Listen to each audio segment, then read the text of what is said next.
अगर आप अपने घर में किसी भी तरीके का अमंगल दूर करना चाहते हैं, घर में नित्य निरंतर कलह बने रहते हैं, घर में अनेक तरह की परेशानियां खड़ी रहती हैं, घर में अनेक तरह के विवाद बने रहते हैं और अनेक तरह की आर्थिक समस्याएं बनी रहती हैं, आपको घर का माहौल अगर अच्छा बनाना है तो आप एक काम करिए, इस कथा को बिठाइए। कथा बिठाने का मतलब है इस कथा को आप शुरू कीजिए और अपने घर परिवार के सदस्यों के साथ में एक बार में बैठ करके इस कथा को पूरा कीजिए। अच्छे ढंग से आप इस कथा को पूरा करेंगे, आपको 5 से 6 घंटे लगेंगे। और इस कथा को पूरा करने में जरूरी नहीं है कि जो व्यक्ति बैठा है वही 6 घंटे तक बैठा रहे। घर में अगर 4 सदस्य हैं, 10 सदस्य हैं, आसपास के लोग हैं, अगर आप बुला लें तो थोड़ी देर वो कथा पढ़ें, थोड़ी देर वो कथा पढ़ें और इस तरह से करते हुए आप 6 घंटे तक इस कथा को पढ़िए।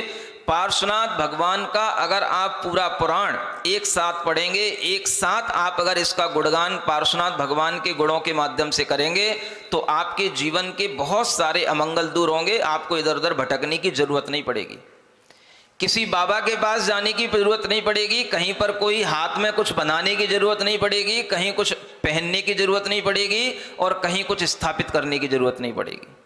सारा काम पार्श्वनाथ भगवान की भक्ति से होता है और हमें पार्श्वनाथ भगवान की भक्ति पर विश्वास है। अगर आपको हम पर विश्वास हो तो आप ये करके देख लेना। इस तरह की पूरी कथा करने का एक प्रचलन अगर जैन समाज के अंदर आएगा तो भगवान की कथा के माध्यम से आपके अंदर मंगल होने का एक नया ट्रेंड शुरू होगा और इसी के माध्यम से आप लोगों के अंदर एक नई विशुद्धि उत्पन्न होगी। जब नई विशुद्धि होगी तो नया पुण्य अर्जित होगा, तो पिछले पाप कर्मों के फल से आपका बचाव अपने आप होगा। ये तरीके हैं। ये कथा केवल हमारे लिए ही नहीं है मंच पे करने के लिए, ये घर घर में ये कथा होने लायक है।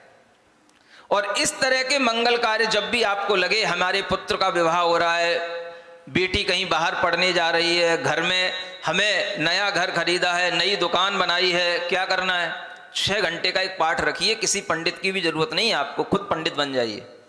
घर में एक ना एक पंडित सबके यहाँ होता है जो सिर्फ हिंदी पढ़ना जानता हो, और ऐसे 2-4 लोगों को आप बैठ करके एक दीपक जलाइए, एक कलश स्थापित कीजिए और बस बिना किसी पंडित के आप शुरू कर दीजिए। अगर कोई आसपास पंडित जी मिल जाए तो अति भाग्य की बात है। और इस तरीके से ये कथा करने की प्रथा शुरू करो तो आपके जीवन में बहुत आनंद आने लगेगा। आपको इधर उधर भटकने की कोई जरूरत नहीं पड़ेगी।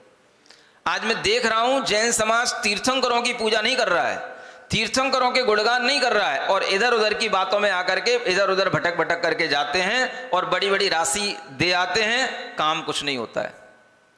ये अंधता जब तक आपके अंदर रहेगी तब तक आपको कभी भी सम्यक दर्शन का लाभ नहीं मिलेगा। सम्यक दर्शन का लाभ का मतलब है स्वयं अपने पुरुषार्थ से स्वयं अपने पाप कर्मों को काटना, और वह पाप कर्म काटने के लिए अगर हमें भगवान की 6 घंटे भक्ति भी करना पड़े तो भी हम कमर कस के तैयार हैं। ये सम्यक दर्शन का भाव कहलाएगा, बाकी सब मिथ्यात्व है।